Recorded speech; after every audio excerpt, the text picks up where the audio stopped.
My name is Sarah Martinez, and 25 years ago, I thought I was marrying my best friend. Tonight, at Romano's Italian restaurant in downtown Denver, I realized I'd been living with a stranger who slowly chipped away at my soul, one cruel comment at a time. The candlelight flickered across David's face as he raised his wine glass, that familiar smirk already forming. "To my wonderful wife," he announced loudly enough for nearby tables to hear, "who somehow managed to burn our anniversary dinner last week, forcing us to celebrate here instead." The couple next to us exchanged uncomfortable glances. My cheeks burned with familiar shame as David continued his performance, disguised as affection. This was his specialty, humiliating me in public while maintaining plausible deniability. "David, please," I whispered, but he was just getting started. 25 years of marriage, folks," he gestured to the other diners, "and she still can't figure out the difference between medium rare and charcoal. Good thing she's pretty, right?" My hands trembled as I reached for my water glass. The Colorado. Evening air felt suffocating through the restaurant's open windows. I'd spent hours getting ready, choosing the blue dress he once said brought out my eyes, hoping tonight might be different. Hoping we could recapture something we'd lost years ago. But David had other plans. He always did. "Remember our first anniversary?" he continued, his voice dripping with false nostalgia. "You tried to make lasagna and somehow managed to set off every smoke alarm in our apartment complex. The fire department showed up thinking there was an actual emergency." I forced a smile, playing my part in this twisted theater. 25 years of practice had taught me that resistance only made it worse. But something was different tonight. Maybe it was turning 50 last month, or maybe it was the conversation I'd had with my daughter Emma yesterday about standing up for myself. The waiter approached cautiously, clearly sensing the tension. "Would you like to order dessert?" "Oh, absolutely," David grinned maliciously. "My wife here loves dessert, don't you, honey? Even though your dress is getting a little tight these days." That's when I heard footsteps approaching our table, determined and familiar. I looked up to see Emma standing there, her brown eyes blazing with an anger I'd never seen before. My 22-year-old daughter had inherited my height, but her father's stubborn jaw, and right now, that jaw was set like stone. "Dad," she said quietly, her voice carrying a dangerous edge that made David's smirk falter for the first time all evening. "We need to talk." The restaurant seemed to hold its breath as Emma pulled up a chair from the empty table beside us, positioning herself between David and me like a shield I never knew I needed. What happened next would change everything. Don't forget to tell me where you're watching this story from in the comments below, and if you're enjoying it so far, hit that subscribe button and give this video a like. Emma's about to reveal something that will shake this family to its core. You won't want to miss what comes next. Emma sat down with the kind of quiet confidence that reminded me of my own mother, a woman who never let anyone diminish her worth. My daughter's presence immediately shifted the energy at our table, and I watched David's face transform from smug satisfaction to confused irritation. "Emma, what are you doing here?" he demanded, his voice losing its performative warmth. "This is a private dinner between your mother and me." "Private?" Emma laughed, but there was no humor in it. "Dad, you've been publicly humiliating Mom for as long as I can remember. Did you really think I wouldn't notice?" The couple at the next table had stopped pretending to eat their pasta, openly listening now. David glanced around nervously, his carefully constructed image beginning to crack. "Sweetheart, you're being dramatic," he said, reaching across the table to pat Emma's hand. "Your mother and I were just having a little fun. She knows I don't mean anything by it." Emma pulled her hand away sharply. "Fun? Is that what you call it when you told everyone at my graduation party that Mom only got into college because of affirmative action? When you joked that her Spanish accent gets thicker when she's nervous, making her sound less intelligent? I felt my heart stop. Emma had heard that? I thought she'd been in the kitchen when David made those comments to his colleagues. I'd spent the rest of that evening locked in our bathroom, crying silently so no one would hear. "Emma, please," I whispered, touching her arm. "Let's not make a scene."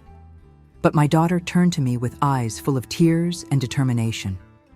"Mom, do you know what I've been doing for the past 6 months?" I shook my head, confused by the sudden change in direction. "I've been secretly recording Dad's conversations," she said, pulling out her phone. "Every time he belittles you, every time he makes racist comments about your family, every time he tears you down and builds himself up. I have hours of recordings, Mom. Hours." David's face went white. "You what?" I started documenting everything.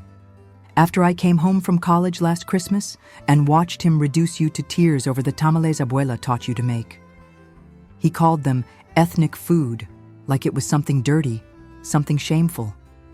My mind raced back to that December evening.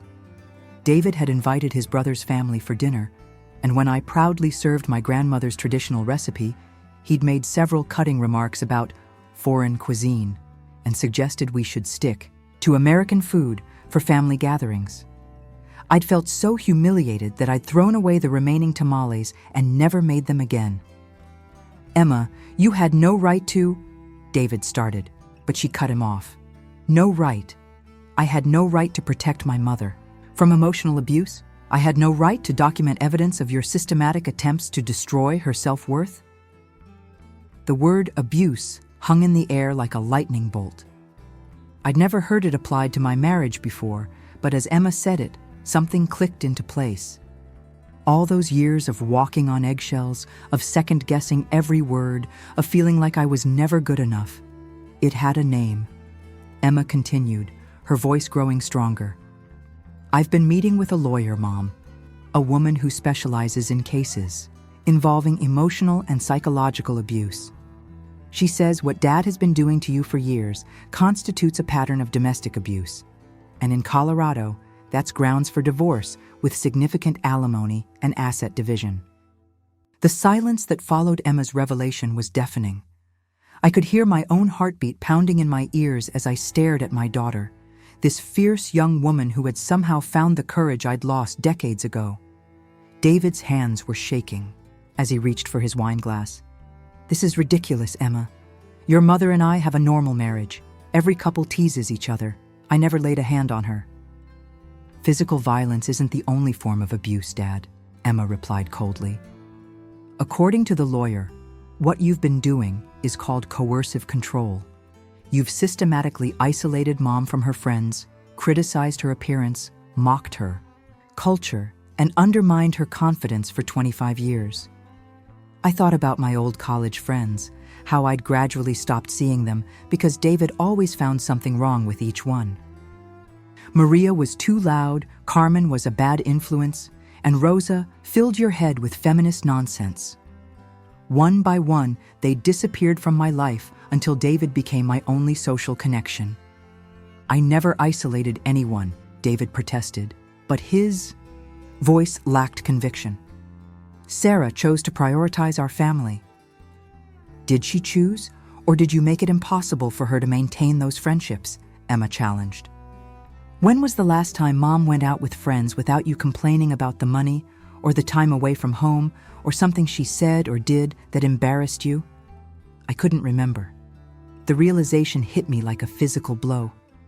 Emma pulled out a small digital recorder and placed it on the table. Should I play some of the recordings, Dad? Maybe the one from last month when you told Mom that her English still isn't good enough for her to look for a job, even though she's been speaking 2 languages perfectly for 30 years? David's face flushed red. That's taken out of context. I was trying to protect her from workplace discrimination. You know how cruel people can be to immigrants. Mom was born in New Mexico, Dad. She's not an immigrant. And even if she were, that wouldn't give you the right to treat her like she's less than you. The truth of Emma's words settled over me like a warm blanket. I had been born in Albuquerque, to parents whose families had lived in the Southwest for generations before it was even part of the United States. But David had spent years making me feel foreign in my own country, making me doubt my own voice and worth. Emma, I finally found my voice. Why didn't you tell me about the recording sooner? My daughter's eyes filled with tears. Because I've watched you try to leave him before, Mom. Do you remember when I was 16 and you packed a suitcase? You stayed at Aunt Rosa's for 3 days, but then you came back because he promised to change. I remembered. David had shown up at Rosa's house with flowers and tears, swearing he'd never hurt me again. He'd convinced me that Emma needed both parents, that divorce would damage her permanently. He'd made me believe I was selfish for wanting better treatment. I came back because I thought it was best for you, I whispered. And I've been carrying that guilt ever since, Emma said, reaching for my hand. I thought it was my fault that you stayed with someone who treated you so badly. That's why I started, documenting everything.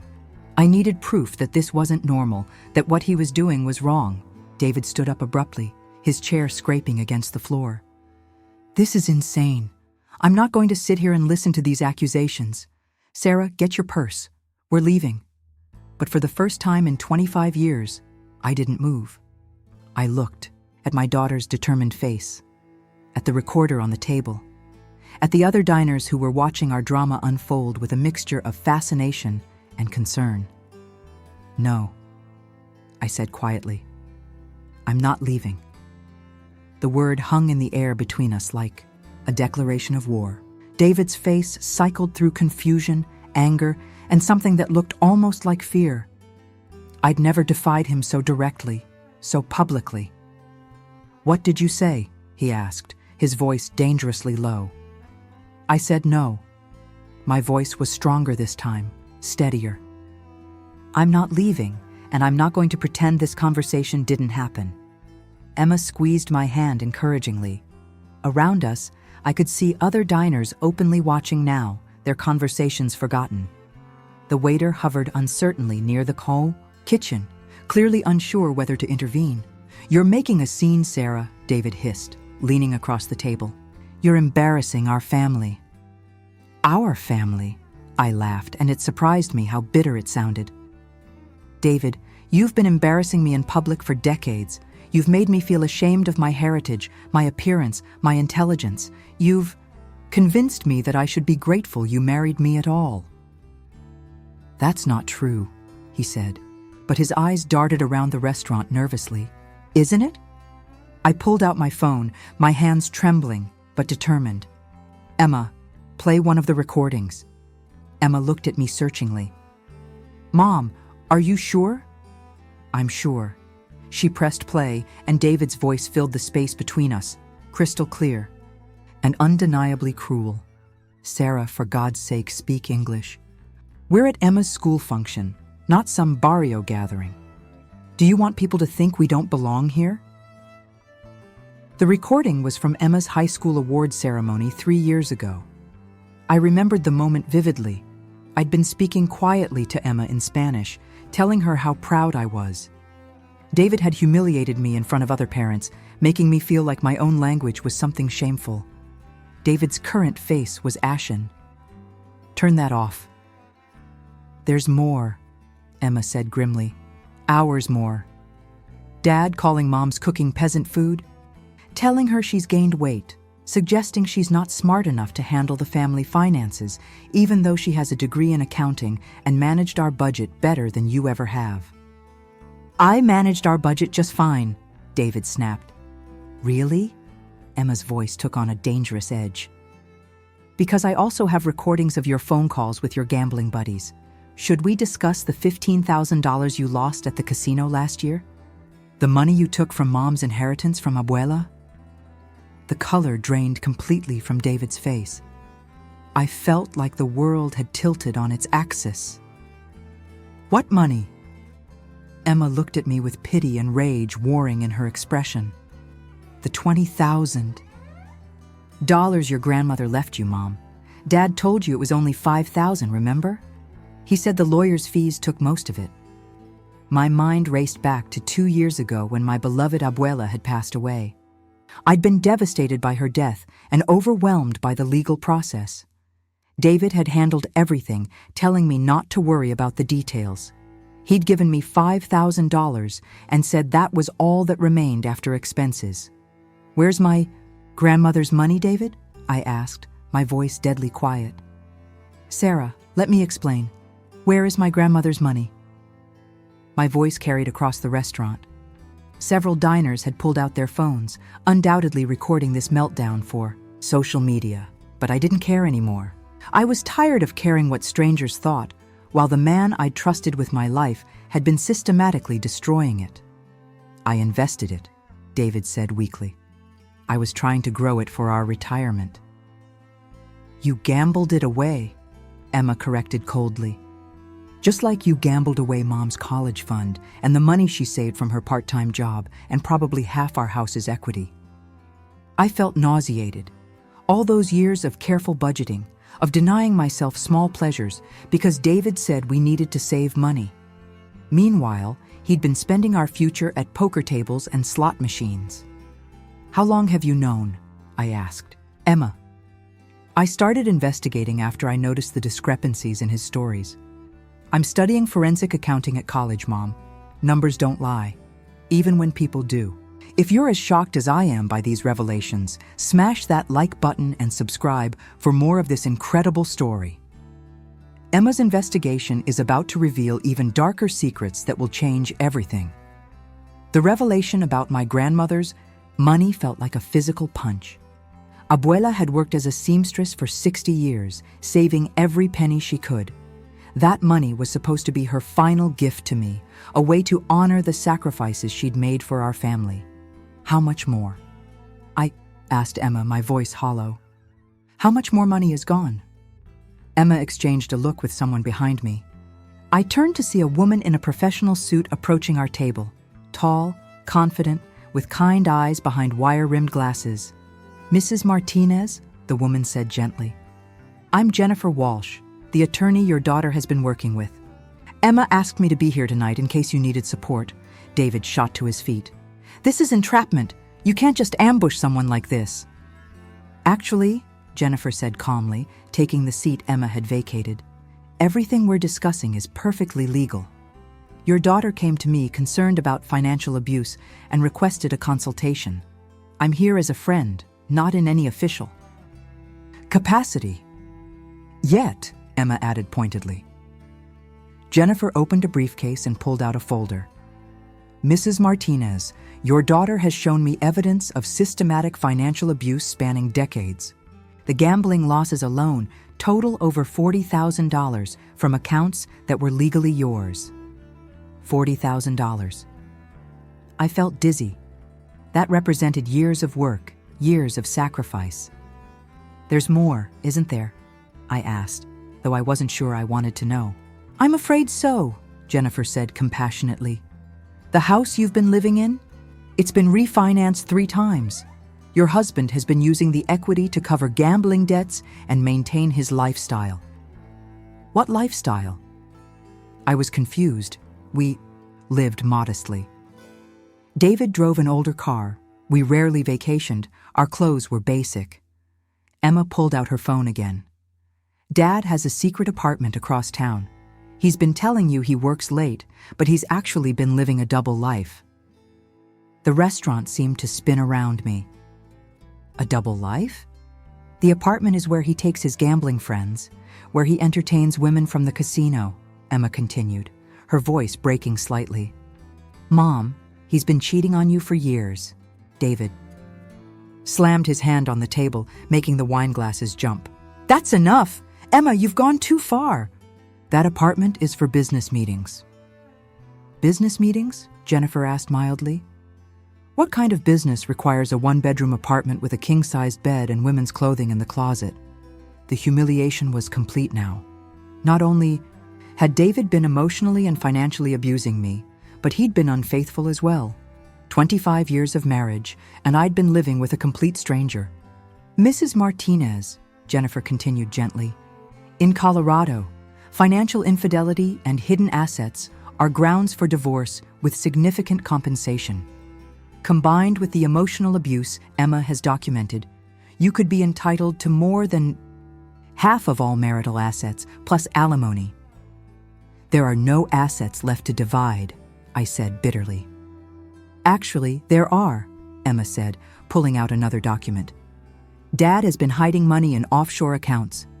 The forensic accountant Jennifer recommended found over $100,000 in investments and savings that he never told you about. $100,000. Money that should have been ours, that could have paid for Emma's college. Without loans, that could have given us security and options. How? I whispered. How did you discover all this? I started following the paper trail after I noticed Dad's stories didn't add up, Emma explained.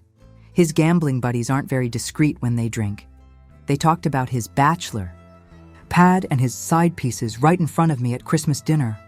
They thought it was funny that he was living like a single man while married. I remembered that Christmas dinner. David's friends had been loud and crude, making comments I hadn't understood at the time. I'd attributed their laughter and knowing looks to too much alcohol. David had collapsed back into his chair, looking older than his 53 years. Sarah, I can explain everything. I never meant for it to go this far. Which part? I asked, surprising myself with how calm I sounded. The emotional abuse, the financial theft, or the adultery? Which part didn't you mean to go too far? He had no answer. Jennifer leaned forward. Mrs. Martinez, you don't have to make any decisions tonight, but you should know that you have options.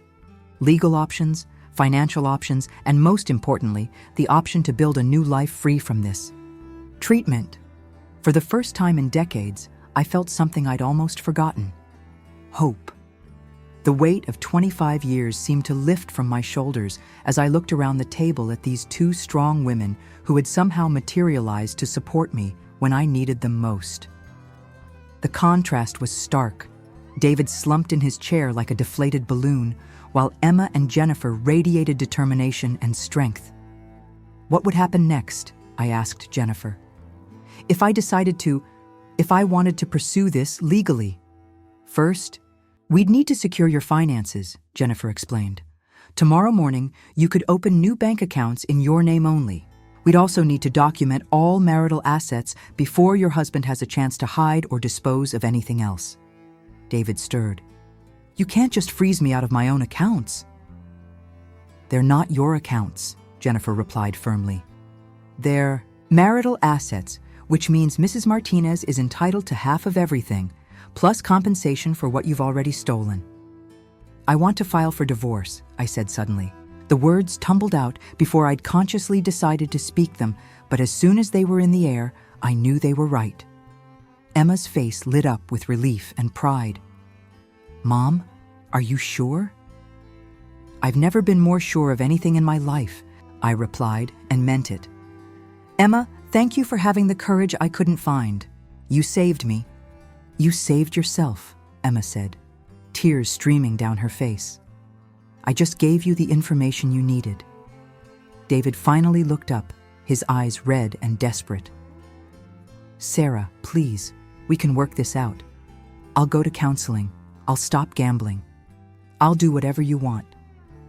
What I want, I said clearly, is to never again feel ashamed of who I am. I want to speak Spanish whenever I choose. I want to cook my grandmother's recipes without being mocked. I want to make friends without being criticized. I want to handle my own money and make my own decisions. I can change, David pleaded. You've had 25 years to change, I replied. Instead, you got worse. You isolated me from my family, stole my inheritance, and betrayed our marriage vows.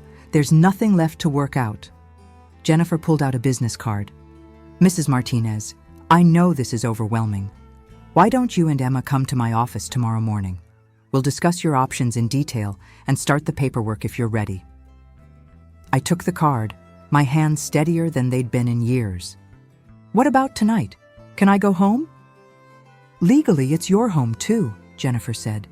But given the emotional volatility of the situation, you might want to stay somewhere else while we sort out temporary arrangements. She can stay with me, Emma said immediately. I have an apartment near campus. It's small, but it's safe. David stood up abruptly, throwing his napkin on the table. This is ridiculous. Sarah, if you walk away tonight, there's no coming back. I won't take you back after you've humiliated me like this. The threat that would have terrified me an hour ago now sounded like a promise. Good, I said simply. I don't want to come back. As David stormed out of the restaurant, I felt something I hadn't experienced in decades, the absence of fear. The other diners who had been watching our drama unfold began to applaud. A few women approached our table to offer support and share their own stories of finding the courage to leave toxic relationships. You're going to be okay, Jennifer said as she packed up her briefcase. It won't be easy, but you're going to be okay. Emma hugged me tightly.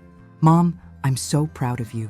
As we prepared to leave Romano's Italian restaurant, I realized this wasn't just the end of my marriage. It was the beginning of my real life. For the first time in 25 years, I was free to be myself. Don't forget to subscribe and hit that like button if this story is keeping you on the edge of your seat. Sarah's journey to freedom is just beginning, and what happens next will show the true power of starting over. 6 months later, I stood in the kitchen of my new apartment making tamales for the first time since that devastating Christmas dinner years ago.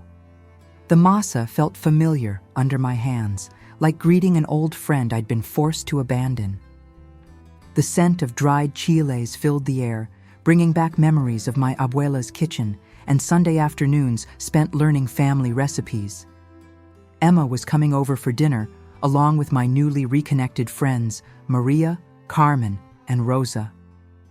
I'd reached out to them tentatively after the divorce papers were filed, expecting rejection or judgment. Instead, they'd welcomed me back with open arms, sharing stories of how they'd missed me and wondered what had happened to their vibrant, confident friend. I became a ghost of myself, I told them over coffee at Maria's house. I let fear make me smaller and smaller until I almost disappeared completely.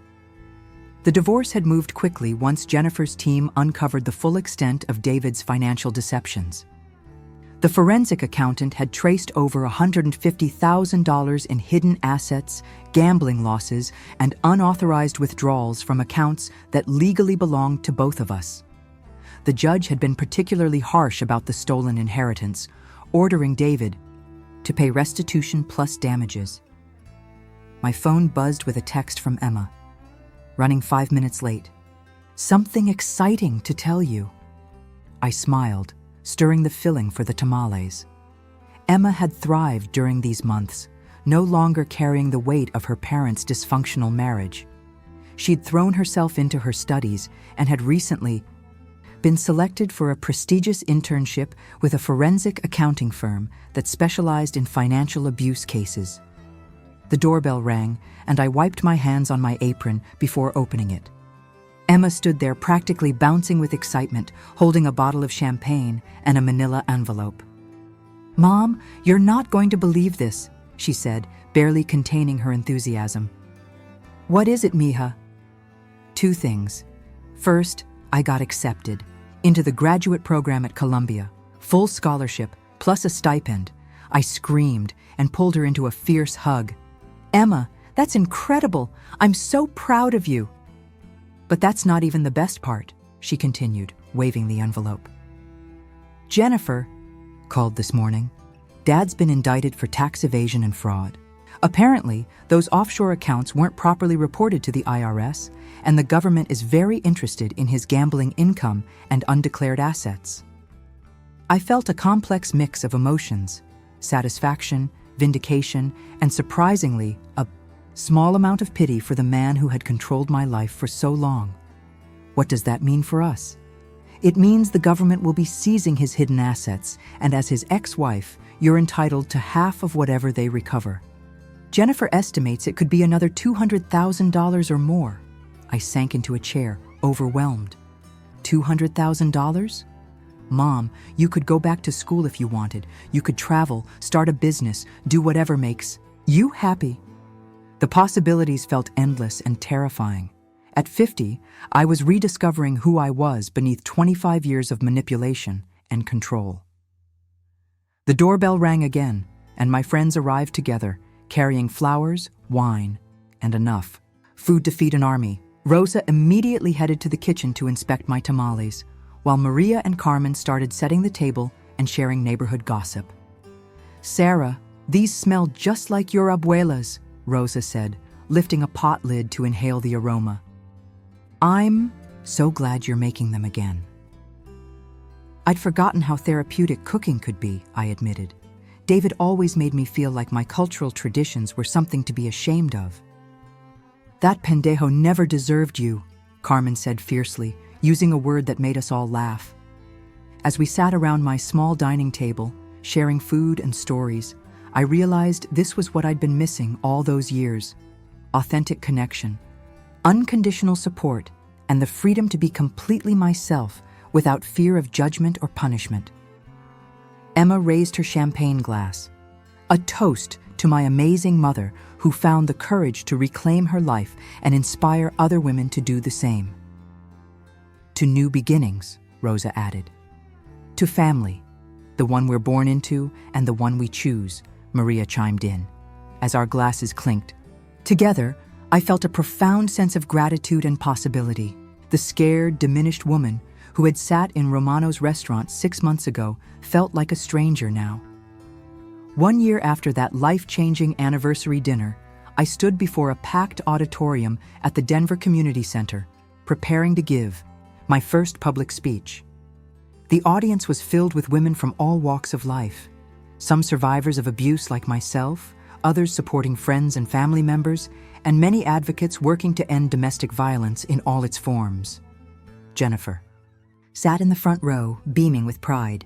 Beside her was Emma, now thriving in her graduate program and using her forensic accounting skills to help other abuse victims uncover hidden assets. My 3 best friends occupied the next seats, having become my informal cheerleading squad over the past year. "My name is Sarah Martinez," I began, my voice clear and strong, "and I want to tell you about the night my daughter saved my life." I told them about the 25 years of subtle degradation, the way emotional abuse had slowly eroded my sense of self until I couldn't recognize the confident young woman I'd once been. I spoke about financial abuse, a form of domestic violence that many people don't recognize or understand. "My husband stole over $150,000 from me over the course of our marriage," I continued. "He used my cultural background as a weapon, making me feel ashamed of my heritage. He isolated me from friends and family, controlled our finances, and convinced me that I was lucky he stayed with me despite my many flaws." The audience was silent, hanging on every word. But the most insidious part of emotional abuse is how it makes you complicit in your own diminishment. I helped him tear me down by staying, silent by making excuses, by believing his lies about what love looks like. I paused, looking out at the faces before me, some tearful, some angry, all engaged. It took my brave daughter documenting his abuse for months before I could see the truth. It took a team of professionals to help me understand that what I'd experienced wasn't normal marriage challenges. It was systematic abuse designed to maintain power and control. I talked about the recovery process, how difficult it had been to rebuild my sense of self after decades of being told I was worthless. I shared the practical steps: opening my own bank accounts, reconnecting with friends, learning to trust my own judgment again. Today, I run a nonprofit organization that helps abuse survivors navigate the legal and financial aspects of leaving toxic relationships. We provide forensic accounting services, legal referrals, and emotional support to women who are ready to reclaim their lives. The organization, called Abuela's Legacy, in honor of my grandmother's stolen inheritance, had helped over 200 women in its first year. Emma had designed our financial tracking systems, while Jennifer provided legal consultations at reduced rates. I want you to know that if you're in an abusive relationship, it's not your fault. You didn't cause it, you can't control it, and you can't cure it by being better, quieter, or more accommodating. The only solution is to leave, safely, with support and with a plan. I looked directly at a young woman in the third row who had been crying throughout my speech.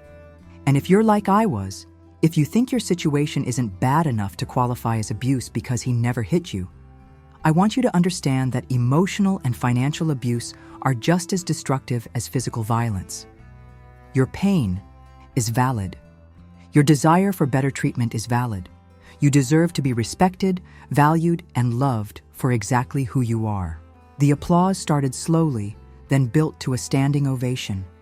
As I left the stage, dozens of women approached me with their own stories, asking for resources, sharing their struggles and triumphs. Later that evening, Emma and I sat on my apartment balcony looking out over the Denver skyline. She was visiting for the weekend before starting a new internship with the FBI's Financial Crimes Division. "Mom, do you ever regret staying married to Dad for so long?" she asked. I considered the question carefully. I regret the pain and the wasted years. I regret not being a better role model for you when you were younger. But I don't regret the journey that led me here, because it gave me the ability to help other women find their way out. "Dad's getting out of prison next month," Emma said, quietly. "I know." I'd been notified by the Victim Services Coordinator. David had served 8 months for tax evasion and fraud, a surprisingly light sentence that still felt like justice to me. "Are you worried?" "No," I said, and realized I truly meant it. He has no power over me anymore. I know who I am now, and that knowledge is unshakable. As the sun set over the mountains, painting the sky in brilliant oranges and purples, I felt profound gratitude for the woman I'd become and excitement for the future I was still creating. The scared, silenced Sarah who had sat in that restaurant a year ago was gone forever, replaced by someone who had learned to use her voice and was helping others find theirs. If Sarah's incredible transformation has inspired you, please subscribe to this channel and share her story with someone who might need to hear it. Remember, it's never too late to reclaim your life and discover who you were meant to be.